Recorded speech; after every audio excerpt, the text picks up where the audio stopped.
strike into the crowd. வணக்கம் நண்பர்களே, welcome to my channel CCF. உங்கள் cricket with mister cocktail furious. இப்போ நம்ம டிஸ்கஸ் பண்ண போற டாபிக் WPL 2025 பத்தி தாங்க பேச போறோம். ஸோ தொடர்ந்து 7 மேட்சா நான் ரிவ்யூ பண்ணிட்டு இருந்தேன்.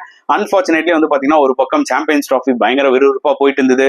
ஸோ அதோட ரிவ்யூன்ற மாதிரி வீடியோஸ் போட நிறைய டைம் தேவைப்பட்டுச்சு. பிளஸ் எனக்கும் பாத்தீங்கன்னா கொஞ்சம் உடம்பு சரியில்லாம இருந்துச்சு. அதனால என்னால அந்த மேட்ச் 7க்கு அப்புறம் வந்து பாத்தீங்கன்னா தொடர்ந்து வீடியோஸ் போட முடியல.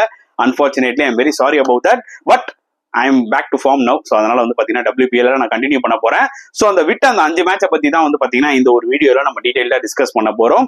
ஸோ இந்த ஒரு பர்டிகுலர் வீடியோவோட அஜெண்டா என்னன்னு பாத்தீங்கன்னா obviously about RCB's hattrick of losses. அதுவும் அவங்க ஹோம்ல அவங்க வந்து 3 மேட்ச் தொடர்ந்து தோத்துருக்காங்க. இது ஒரு மிகப்பெரிய ஒரு அடி அவங்களுக்கு, அது எந்த டவுட்டுமே இல்லை. Their fans also so disappointed. Social மீடியால பார்க்க முடியுது அண்ட் கிரவுண்ட்லயே பார்க்க முடிஞ்சுது. And at the same time UP warriors first 2 match தோத்தாலும் டக்குன்னு ஒரு பேக் டு பேக் வின்ஸ்க்கு அப்புறம் பாத்தீங்கன்னா பாயிண்ட்ஸ் டேபிள்குள்ள வராங்க உள்ள மேஜரா.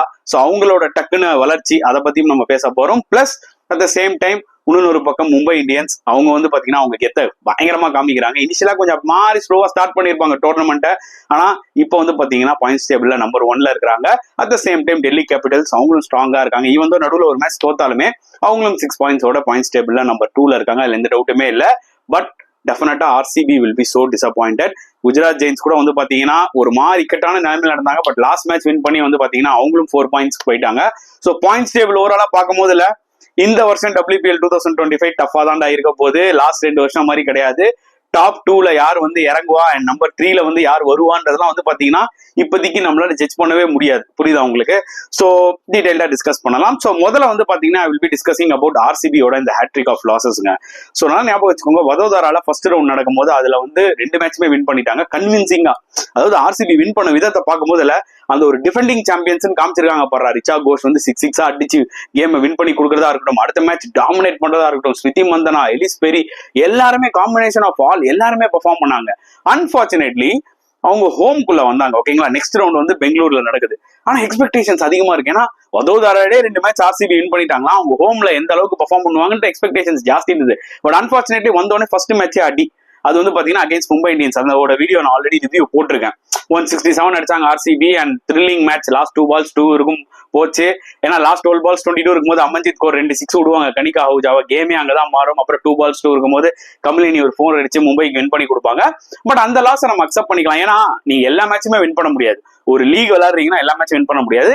சம்டைம்ஸ் சில லாசஸ் வரதா செய்யும், பவுண்ட் டு ஹேப்பன். ஸோ அந்த லாஸ் வந்து பாத்தீங்கன்னா மக்களும் அதை அக்செப்ட் பண்ணிட்டாங்க. ஏன்னா அது த்ரில்லிங்கான ஒரு கேம். கடைசி 2வது பால் இருக்கும் போச்சு. ஓகேவா, அதுக்கு அடுத்த மேட்ச் வந்து பாத்தீங்கன்னா அகைன்ஸ்ட் யூபி வாரியர்ஸ். நீங்க ஓவரால் அந்த 5 டீம்ல கம்பேர் பண்ணும்போது அவங்க தான் வீக்கஸ்ட் டீம். அப்படின்னும் போது RCB மேல எக்ஸ்பெக்டேஷன்ஸ் அதிகமா இருந்தது, இந்த மேட்ச் வின் பண்ணிடுவாங்கன்னு. ஆனா அந்த மேட்ச் சூப்பரா போச்சுங்க. எப்படி வந்து ஒரு RCB vs மும்பை மேட்ச் த்ரில்லிங்கா லாஸ்ட் 2 பால் இருக்கும் போச்சோ, இந்த மேட்ச் வந்து பாத்தீங்கன்னா கடைசி பால் இருக்கும் போச்சு, டைடும் ஆச்சு. ஆனா என்ன ஒரு பிரச்சனைன்னு பாத்தீங்கன்னா RCB கையில இருந்த இந்த கேமை லிட்டரலி யூபி வாரியர்ஸ் வந்து பாத்தீங்கன்னா கடைசி வரைக்கும் எடுத்துட்டு போய் டைட் பண்ணிட்டாங்க. அதுக்கு முக்கியமான காரணம் சோஃபி எக்கல்ஸ்டன். அவங்க வந்து லாஸ்டா வந்து ஒரு அருமையான கேமியோ விளையாடிருப்பாங்க. அண்ட் ரேணுகா சிங்கோட அந்த last over was also very poor. ஏன்னா ஒரு எக்ஸ்பீரியன்ஸ் போலர் அந்த அளவுக்கு புவரா போடக்கூடாது. ஸோ அதுவே ஒரு பிட் ஆஃப் டிசப்பாயின்மெண்ட் ஆயிருக்கும் ஃபேன்ஸுக்கு. கையில இருந்த கேம் என்ன டைட் ஆகிற அளவுக்கு விட்டுட்டீங்க. என்ன ஆச்சுன்னு பாத்தீங்கன்னா ஃபேன்ஸோட என்ஜாய்மெண்ட், ஃபேன்ஸ் அந்த த்ரில் ஆகிறதெல்லாம் வந்து நம்ம அக்செப்ட் பண்ணிக்கலாங்க. அவங்க கேமே வின் பண்ண மாதிரி அது டைட் ஆனோடனே பயங்கரமா குதிச்சு செலிப்ரேட் பண்ணாங்க. அது எனக்கு கம்ப்ளீட்டா புரிஞ்சிச்சு. ஏன்னா அவங்கள பொறுத்த வரைக்கும் பாத்தீங்கன்னா ஓகே, வின் பண்ண வேண்டிய மேட்ச் வந்து பாத்தீங்கன்னா கடைசியில டை ஆனாலும் பரவாயில்ல, ஆனாலும் தோக்கல இல்ல, சூப்பர் ஓவர் இருக்குல்ல, அந்த எக்ஸைட்மெண்ட்ல ஃபேன்ஸ் கத்துறாங்க. அதுல எந்த தப்புமே இல்லை. அப்படிதான் நீங்க என்ஜாய் பண்ண முடியும் கிரவுண்டுக்கு போனா. ஓகேங்களா, நீங்க கொடுத்த காசுக்கு நல்லா என்ஜாய் பண்ணும். ஆனா RCB டக் அவுட்ல இருந்து பிளேயர்ஸா இருக்கட்டும், இன்சைட் பிளேயர்ஸா அவங்களும் கொஞ்சம் செலிப்ரேட் பண்ண ஆரம்பிச்சாங்க. எனக்கு அதுதான் ஒரு மாதிரி இருந்தது. ஏன்னா நீங்க கையில இருந்த மேட்சை கோட்டை விட்டுட்டீங்க. சோஃபி எக்கல்ஸ்டன் அந்த கேமை வந்து பாத்தீங்கன்னா லிட்டரலி உங்ககிட்ட இருந்து ஸ்நாட்ச் பண்ணிருப்பாங்க. அவங்க இந்த 2 balls 2 runs இருக்கும்போது சிங்கிள் எடுத்துருவாங்க. அப்புறம் லாஸ்ட் பால் நல்லா போட்டுருவாங்க ரேணுகா, அதனால ரன் அவுட் ஆயிடும், டைட் ஆயிடும். ஸோ RCB ஒரு ஆக்சுவலா அவங்க டிசப்பாயிண்ட் ஆயிருக்கணும். அவங்க டக் அவுட்ல கூட இல்ல, கையில இருந்த மேட்ச் விட்டமே. ஸோ அதுக்கப்புறம் மேட்ச் என்னாச்சுன்னு பாத்தீங்கன்னா சூப்பர் ஓவர்ல பேட்டிங்ல எப்படி கலக்கணும் சோஃபி எக்கல்ஸ்டன், போலிங்ல வந்து சூப்பரா போட்டு வின் பண்ணி கொடுத்துட்டாங்க சூப்பர் ஓவர்ல. ஸோ ஜஸ்ட் 8 ரன் தான் அடிக்கணும் RCBக்கு. அங்கதான் ஒரு மிகப்பெரிய பிளண்டர் பண்ணாங்க RCB. என்னன்னு பாத்தீங்கன்னா எலிஸ் பெரி மாதிரி ஒரு பிளேயரை வச்சுட்டு அவங்கள இறக்காம ரிச்சா கோஷ் இறங்கினது ஓகே. பட் ஸ்மிருதி மந்தனா அந்த டைம்ல இறங்கிடுமா? ஏன்னா அவங்க ஸ்லாகர் கிடையாதுங்க. அவங்க பியூட்டிஃபுல்லா ஆடுற ஒரு பிளேயர், ஒரு டைம் பண்ணி விளையாடுற பிளேயர். அவங்களால ஸ்லாக் எல்லாம் ஆட முடியாது. ஓகே, பவர் பிளே நல்லா யூஸ் பண்ணுவாங்க, செட் ஆயிட்டா நல்லா ஆடுவாங்க. போனோடனே அடிங்கன்னு சொன்னா அவங்களால அது வந்து கொஞ்சம் கஷ்டமான ஒரு விஷயம். அதுக்கு நீங்க எலிஸ் பெரி மாதிரி ஒரு பிளேயரை கொண்டு போயிருந்தா கேப்ல ஆடி இருப்பாங்க. அண்ட் சோஃபி எக்கல்ஸ்டன் நிறைய தடவை அவங்க ஆடி இருக்காங்க, அந்த எக்ஸ்பீரியன்ஸும் இருக்கு. ஸ்மிருதி மந்தனாவும் ஆடி இருக்காங்க. பட் ஸ்டில் எலிஸ் பெரி கிட்ட அந்த பவர் இருக்கு. அது பேக் ஃபயர் ஆயிடுச்சுங்க. ரொம்ப ஸ்ட்ரகிள் ஆனாங்க ஸ்மிருதி மந்தனா அந்த சூப்பர் ஓவர்ல. ஸோ லிட்டரலி சோஃபி எக்கல்ஸ்டன் என்ன பண்ணாங்கன்னா ஸ்மிருதி மந்தனா வச்சு அந்த கேமை முடிச்சு விட்டாங்க.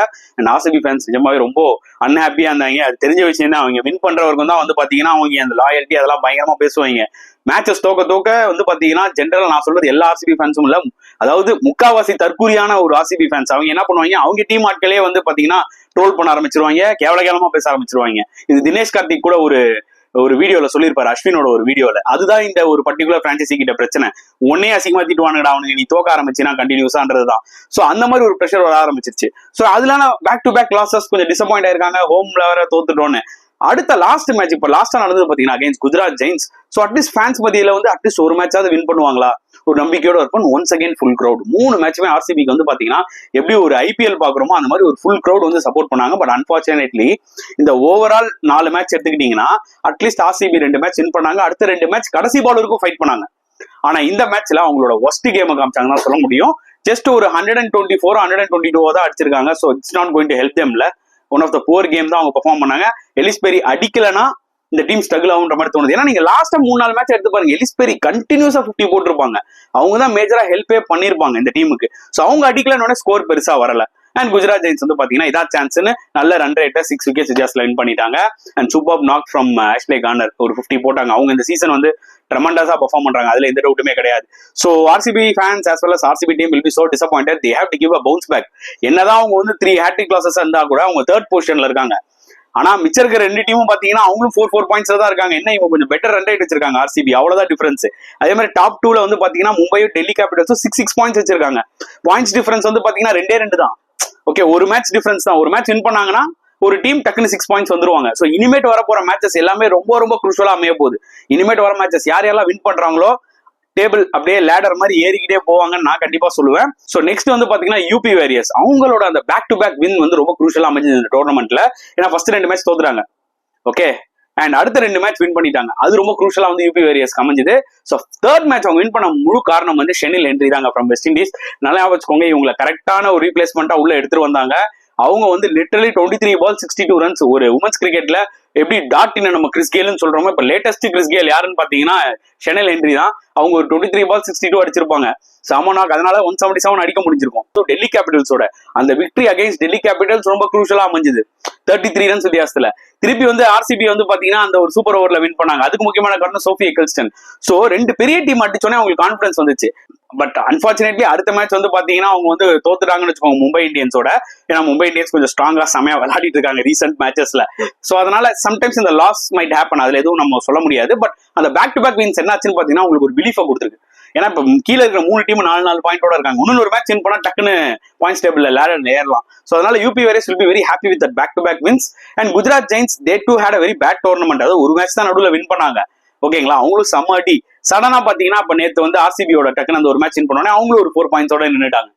சோ அதனால அவங்க they also will be very happy with the situation. And Delhi Capitals UP வாரியர்ஸோட ஒரு சின்ன சர்க்கிள், பட் திருப்பி வந்து கம்பேக் ஆகி ஒரு மேட்ச் வின் பண்ணிட்டாங்க. இப்போ வந்து பாத்தீங்கன்னா குஜராத் ஜெயின்ஸோட இப்போ அவங்க வந்து ஸ்டெடியா செகண்ட்ல இருக்காங்க. அண்ட் மும்பையும் பாத்தீங்கன்னா ஸ்டெடியா ஃபர்ஸ்ட்ல இருக்காங்க. சோ இந்த டோர்னமெண்ட் களை கட்ட ஆரம்பிச்சிருச்சு, அதுல எந்த டவுட்டுமே இல்ல. நான் திருப்பி சொல்றதா இப்பவும் சொல்லுவேன், இனிமேட் வரப்போற ஒரு மேட்சுமே செம த்ரில்லிங்கா இருக்க போகுது. சோ பெங்களூரோட அந்த செகண்ட் ரவுண்ட் எடிஷன் முடிய போகுது. இப்போ அடுத்த ரவுண்ட் வந்து பாத்தீங்கன்னா ஃபியூ மேட்சஸ் லக்னோல நடக்க போகுது. அதுக்கப்புறம் பாத்தீங்கன்னா மும்பைல நடக்க போகுது. அப்படியே குவாலிஃபயர்ஸ் எல்லாமே ஃபைனல் வரைக்கும் மும்பைல தான் ஆக்சுவலா நடக்க போகுது. சோ லக்னோல கொஞ்சம் கண்டிஷன்ஸ் எப்படி இருக்க போகுது, வதோதரால பெங்களூர்ல மாதிரி நல்லா பிளாட் விக்கெட்டா இருக்குமா, இல்ல வழக்கம் போல ஸ்லோ விக்கெட்டா இருக்குமா? அங்க சில சேலஞ்சஸ் எல்லாம் கண்டிப்பா உமன்ஸ் ஃபேஸ் பண்ணுவாங்கன்னு எனக்கு தோணுது. வெயிட் பண்ணி பார்க்கலாம். சோ நீங்க என்ன ஃபீல் பண்றீங்க இந்த ஆர்சிபியோட ஹேட்ரிக் ஆஃப் லாசஸ் பத்தி என்ன ஃபீல் பண்றீங்க? யூபி வாரியர்ஸ் ஒரு பேக் டு பேக் வின்ஸ், இவன் தோ இப்ப லேட்டஸ்டா ஒரு லாஸ் இருந்தாலும் ஒரு பேக் டு பேக் வின்ஸ் கொடுத்து டேபிளுக்குள்ள வந்திருக்காங்க. குஜராத் ஜெயின்ஸ் பாருங்க போன மேட்ச் வின் பண்ணிருக்காங்க. டாப்ல வந்து Mumbai Indians and Delhi Capitals ஸ்ட்ராங்கா இருக்காங்க. இந்த ஓவரால் இந்த பாயிண்ட்ஸ் டேபிள் பத்தி என்ன ஃபீல் பண்றீங்க மறக்காம கமெண்ட் செக்ஷன்ல போடுங்க. இந்த வீடியோ பிடிச்சிருந்தா லைக் பண்ணுங்க, ஷேர் பண்ணுங்க, முடிஞ்சா சப்ஸ்கிரைப் பண்ணுங்க. நெக்ஸ்ட் வீடியோல பார்க்கலாம் ஃப்ரெண்ட்ஸ். அன்டில் தென் பாய்.